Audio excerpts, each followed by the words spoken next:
จักโตงัวดิเอ้ยซาโตผู้โอ้มาเลี้ยงกูมือบ่นี่เลี้ยงกูมือเนาะโอ้ยมีทรัพย์สิน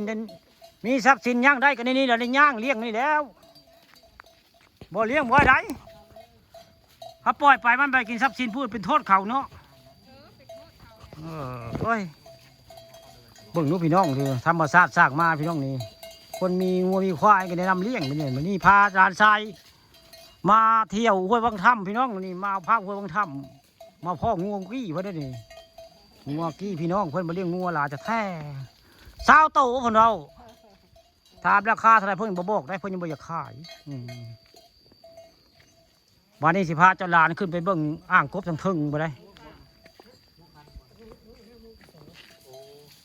มันยังจะไปปลูกบ่ได้พันบ่บ่นี่ได้เป็นแบบนี้ได้อันอ่างหัววังถ้ำบ้านอ่างตำบลตาลเป็นห้วยหินไม่ได้พี่น้องนี่ห้วยหินได้นี่คือห้วยวังถ้ำบ้านอ่างตำบลตาลอำเภอเตางอยได้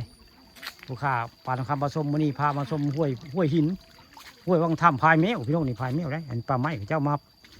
สร้างแปลงไว้หลายปีแล้วนี่ข้าวปลานี่สิมีถ้ำได้ว่าเจ้าหลานเสียทีแต่ใบเอาแบตมามีถ้ำได้เนี่ย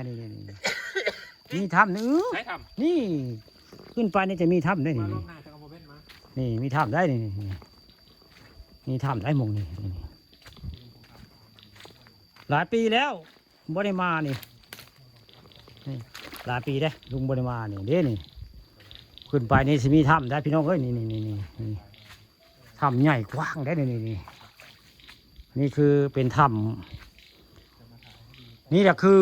ห้วยวังถ้ำปะนางตำบลนาตาได้เข้าไปนี่ก็สิมีถ้ำได้นี่แต่เสียที่บ่ได้ถือกันเบ็ดมาพี่น้องมื้อนี้พาหลานชายมาเที่ยวถ้ำโดยตกมื้อนี้นี่เคยมาปัจจุบันนี่เคยมาใช่บ่เคยมาแต่ทางเทิงแต่บ่โอ้ยมื้อนี้เป็นถ้ำไหนแถวๆนี้มีตำนานนะตลาดนี่ตำนานอีพวกมันมาพ่อถ้ำพระกันนี่ล่ะทางเทิงก็ไปนี่ถ้ำถึงเงือบเป็นตะแคงตัวไปนะมาเข้าไปในป่าเพชรก็จะมีถ้ำถึงเงือบเลยนะเข้าไปแล้วก็มีพระเต็มถ้ำเลยเกียรติโอดบลาไปโทรบอกเมื่อใหม่เพิ่นพาลูกเต้ามาพระในถ้ำมาบุญถ้ำเหมือนนั้นหายว่าไงถ้ำหายแต่แท้นี่พวงถ้ำมีตำนานเลยตำนานอย่างถ้ำพระหายเพราะว่าเข้าไปพระโนนก็มีพระใหญ่ก็มีได้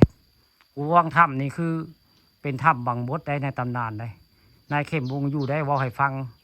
แล้วก็พาลูกเต้ามาเอาพระนะมาบนถ้ำมันพี่น้อง